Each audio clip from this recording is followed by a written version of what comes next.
Hello दोस्तों, आज की वीडियो में हम कवर करेंगे क्रिमिनल लॉ के कुछ बेसिक बट इम्पोर्टेंट टॉपिक्स, जैसे कि fundamental elements of crime, mens rea के फॉर्म्स, उसके कुछ एक्सेप्शंस और एक इम्पोर्टेंट केस लॉ भी। एक क्राइम के होने के लिए चार बेसिक एलिमेंट्स जरूरी होते हैं: human being, mens rea, actus reus और इंजरी। ये चार पिलर्स मिलकर बनाते हैं एक कंप्लीट ऑफेंस, एक क्राइम।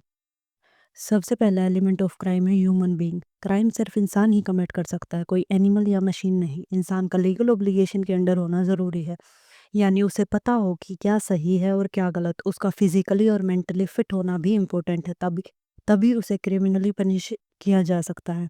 और बस वही इंसान क्रिमिनल लॉ के सब्जेक्ट बन सकता है जो सजा के लायक हो। तो मान लो एक रोबोट ने किसी का फ़ोन तोड़ दिया, अब क्या पुलिस उसे अरेस्ट करेगी? बिल्कुल नहीं, क्योंकि भाई रोबोट ह्यूमन थोड़ी है। क्राइम सिर्फ इंसान कर सकता है जिसके पास लीगल सेंस हो और जो पनिशमेंट के लायक हो। अब डॉग ने बाइट कर लिया आपको, तो भाई सॉरी डॉग्स और robot, you are safe from jail. Second element है मेंस rea, यानी गिल्टी माइंड। लीगल मैक्सिम कहती है एक्टस नॉन फेसेट्रियम निसी मेंस सेट rea, यानी कोई भी एक्ट तब तक क्राइम नहीं होता जब तक उसके साथ गिल्टी इंटेंशन ना हो। क्राइम होने के लिए इंटेंशन और एक्ट दोनों का मिलना ज़रूरी है। कोर्ट क्या देखती है? एक्सटर्नल एक्ट को, क्योंकि वही गिल्टी माइंड को रिफ्लेक्ट करता है। मेंस rea को जज करते वक्त कोर्ट यूज़ करती है ऑब्जेक्टिव स्टैंडर्ड, यानी लॉजिक और रीजनिंग। केस लो, गिरजा नाथ वर्सेस स्टेट। सुप्रीम कोर्ट ने कहा मेंस rea एक इलास्टिक कंसेप्ट है जो डिफरेंट मेंटल स्टेट्स को कवर करता है, जो एक्ट को क्रिमिनल बना देता है। अब मान लो ए ने बी का पिज़्ज़ा गलती से खा लिया, उसने सोचा फ्री में मिला है, बोनस स्लाइस है। अब ये क्राइम है क्या? नहीं, क्योंकि ये सिर्फ भूख थी, गिल्टी माइंड नहीं। लेकिन अगर ए ने जानबूझकर पॉइजन मिला दिया पिज़्ज़ा में, तब क्या होगा? Mens rea plus act is equal to jail की टिकट। तीसरा एलिमेंट है एक्टस रियस, यानी गिल्टी एक्ट या ओमिशन। सिर्फ दिमाग में क्रिमिनल आइडिया होने से कुछ नहीं होता। क्राइम तभी बनता है जब वो इंटेंशन किसी एक्शन में बदले, मतलब कुछ गलत करके या ना करके एक्ट दिखना चाहिए। और याद रखो, एक्टस रियस होना चाहिए वॉलेंट्री, यानी अपनी मर्जी से किया गया। ज़बरदस्ती या स्लीप वॉकिंग में क्राइम नहीं बनता।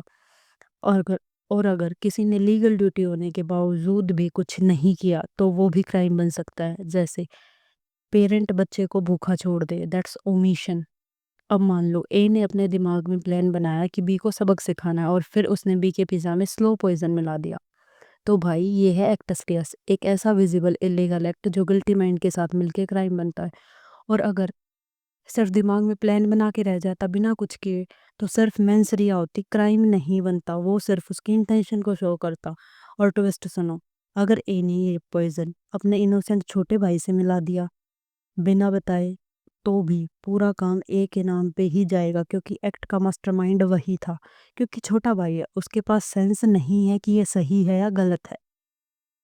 तो चलो स्टोरी को आगे बढ़ाते हैं। ए ने पॉइजन मिलाया, बी ने पिज़्ज़ा खाया और सीधा हॉस्पिटल। ये है क्राइम का final piece, injury. Definition: injury मतलब किसी इंसान के बॉडी, माइंड, रेपुटेशन या प्रॉपर्टी का हुआ इलीगल नुकसान। ये वो हर्ट है जो लॉ के नज़र में पनिशेबल हो। लीगल रिकॉग्निशन रिक्वायर्ड, हर छोटी मोटी क्राइम नहीं होती, क्योंकि वही नुकसान क्राइम बनता है जिसे लॉ के अंदर रिकॉग्नाइज किया जा सके। मतलब अगर कोई तेरा दिल तोड़ दे तो इमोशनल डैमेज तो होगा, लेकिन आईपीसी वाला केस नहीं बनेगा। Without injury no crime. अगर किसी ने एक्ट तो किया, सोच भी बुरी थी, लेकिन किसी को कोई नुकसान नहीं हुआ, तो क्राइम कंप्लीट नहीं माना जाएगा। अब टाइप्स ऑफ इंजरी, लो कहता है इंजरी अलग अलग तरह की हो सकती है। फिजिकल जैसे मारना, चोट पहुंचाना। मेंटल जैसे साइकोलॉजिकल ट्रॉमा। रेपुटेशन जैसे डिफेमेशन।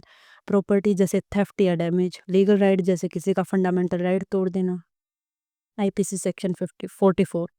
इंडियन पिनल कोड का सेक्शन 44 कहता है injury means any harm illegal cause to body, mind, reputation और प्रॉपर्टी, यानी क्लियर डेफिनेशन, कोई भी इलीगल हार्म इंजरी होता है।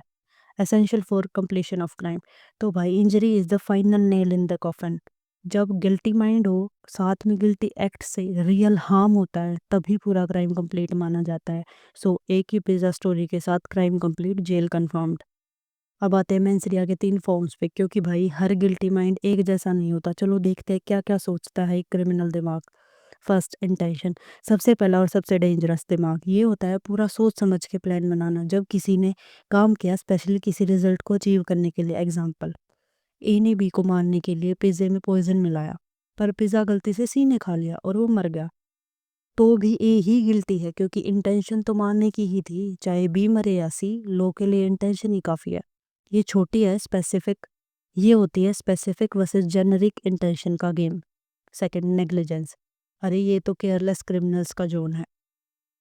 यहाँ पे कोई मरने का इरादा नहीं होता, बस ढीला दिमाग और लापरवाही से जो गलती होती है वो नेग्लिजेंस होती है। जब किसी इंसान पे ड्यूटी होती है केयर करने की, पर वो केयर नहीं करता और किसी को हार्म हो जाता है, तो बन गया क्रिमिनल नेग्लिजेंस का केस। और हाँ, कौन सी बात नेग्लिजेंस मानी जाएगी वो डिपेंड करता है हर केस के फैक्ट्स पे। अब रेकलेसनेस, जो बंदा कहता है जो होगा देखा जाएगा, ये होता है जब बंदा रिस्क को क्लियरली समझता है पर फिर भी कह के चलता है यार छोड़ो कुछ नहीं है। जैसे किसी ने बोला इस बोतल में कुछ टॉक्सिस लग रहा है पर चल पी लेते हैं, क्या पता असली पॉइजन हो और फिर किसी को नुकसान हो जाए, तो भाई ये रेकलेसनेस है का फुल टॉस है। यानी ना इंटेंशन ना केयरलेस, बस टोटल डिसरिगार्ड। इसमें केस आ जाता है रैश ड्राइविंग का भी। जब आपको पता है आपने ड्रंक कर रखा है और फिर भी ड्राइव करते हो, तो वो रेकलेसनेस में आएगा कि भाई आज तो गाड़ी तेरा भाई चलाएगा। नोट, लॉ में मेंसरिया का पता लगता है कुछ कीवर्ड से: intentionally, knowingly, maliciously, fraudulently, dishonestly, voluntarily. अगर ये वर्ड्स दिखें समझ ले criminal mind actively. Criminal laws में पनिशमेंट तभी होती है जब गिल्टी माइंड यानी मेंसरिया हो, बट कुछ एक्सेप्शंस है जहाँ ये ज़रूरी नहीं होता। फर्स्ट, टचरी ऑफेंसेस, एब्सोल्यूट लायबिलिटी।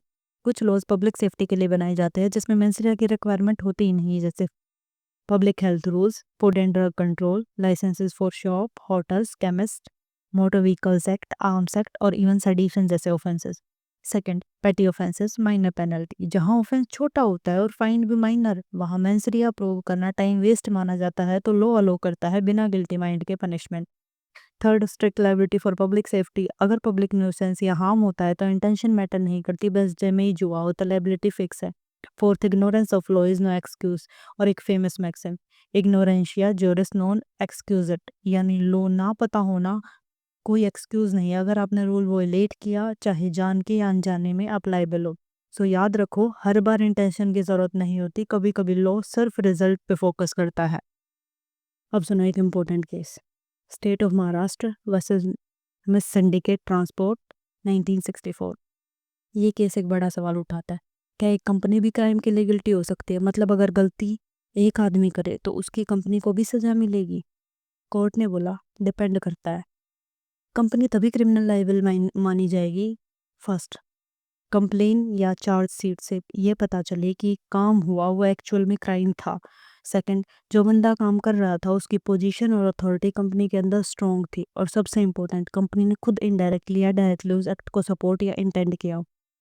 सिर्फ ये नहीं चलेगा कि किसी एम्प्लॉय ने कुछ गलत कर दिया और कंपनी ऑटोमेटिकली फंस गई। प्रूव करना पड़ेगा कि कंपनी का भी उस गलत काम में कुछ रोल था या नीयत थी। So this case told us even companies can be guilty but only when the mind of the company is involved. Yes, even corporate world has a mens rea।